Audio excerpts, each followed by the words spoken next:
অসমৰ আদিবাসী জনগোষ্ঠীৰ প্ৰাপ্য অধিকাৰ জাতীয় জীৱন শৈক্ষিক স্বাস্থ্যৰ উন্নীতকৰণৰ স্বাৰ্থত ডিব্ৰুগড় বৰপৰাত প্ৰতিষ্ঠা লাভ কৰা আদিবাসী বৃহৎ জাতীয় সংগঠন আদিবাসী যুৱ ছাত্ৰ সন্থা আইছাই কেন্দ্ৰীয় সমিতিৰ বিষয়ববীয়াসকলে শপত গ্ৰহণ অনুষ্ঠান অনুষ্ঠিত কৰে।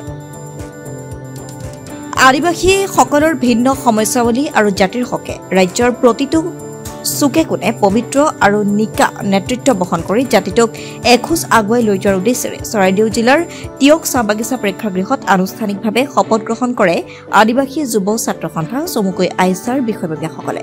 অনুষ্ঠানত অংশ লৈ কেন্দ্ৰীয় সভাপতি নিপেন মুণ্ডা, সাধাৰণ সম্পাদক ৰাজেশ কেৰকেটাকে ধৰি কেইবাগৰাকীও বিশিষ্ট ব্যক্তি। এফালে সংগঠনৰ প্ৰতীক মুকলি কৰি অনুষ্ঠানতে ৰাজ্যৰ সহযোগিতা কামনা কৰে সংগঠনটোৰ নেতৃবৰ্গই।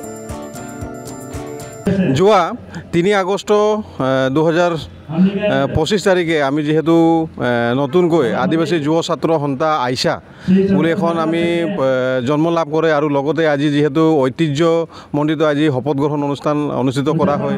আজি যেহেতু আজি শপত গ্ৰহণ অনুষ্ঠানটো আমাৰ চাবলৈ গ'লে আমাৰ বুকুখন কঁপি উঠে, যিহেতু আমাৰ সমাজৰ বিভিন্ন সমস্যাৰে জৰ্জৰিত হৈ আছে। আজি চাবলৈ গ'লে আজি আমি নিজৰ মৌলিক অধিকাৰৰ পৰা আমি মানে ষড়যন্ত্ৰমূলকভাৱে মানে বঞ্চিত হৈ আছোঁ। আমি দেখিবলৈ পাই আমাৰ এইখন ভাৰতবৰ্ষৰ আমাৰ অৰ্থনৈতিকভাৱে শক্তিশালী কৰা চাহ শ্ৰমিকৰ দৈনিক মজুৰি মাত্ৰ তেওঁলোকে যিটো নিম্নতম মজুৰি আইন তেওঁলোকে এতিয়ালৈকে বলবদ্ধ হোৱা নাই। মাত্ৰ 250 টকাত তেওঁলোকে এটা ঘৰ পৰিয়াল চলাবলৈ বহুতো সমস্যাৰ সন্মুখীন ল'বলগীয়া হয়।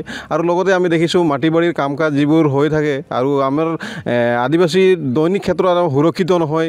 আৰু আমি দেখিবলৈ পাই সঘনে আমাৰ মাটি বাৰীৰ ওপৰত মানে চকু পৰে আৰু ঠগ প্ৰবঞ্চনা কৰি আমাৰ আদিবাসী মানুহখিনি লুটপাট চলি আছে। আৰু সেয়েহে আমি সেই আদিবাসী জনগোষ্ঠীৰ মাটি বাৰী সংৰক্ষণ সুৰক্ষা দিবলৈ আমি বিভিন্ন ক্ষেত্ৰত পাইছোঁ। আমাৰ যুগ যুগ ধৰি বসবাস কৰা আমাৰ চাহ বাগিচা দাঁতি কৰা অঞ্চলবোৰ এতিয়ালৈকে তেওঁলোকৰ ম্যাদী পাটাৰ পৰা বঞ্চিত হৈছে, দুখৰ বিষয়। আৰু সেয়েহে আমি চৰকাৰক তেনেধৰণৰ বিভিন্ন সমস্যাৰে জৰ্জৰিত আদিবাসী সমাজৰ সৰ্বাংগীন উন্নয়নৰ ক্ষেত্ৰত আমি আগবঢ়াই লৈ যাবলৈ আমি প্ৰয়ত্ন কৰিম।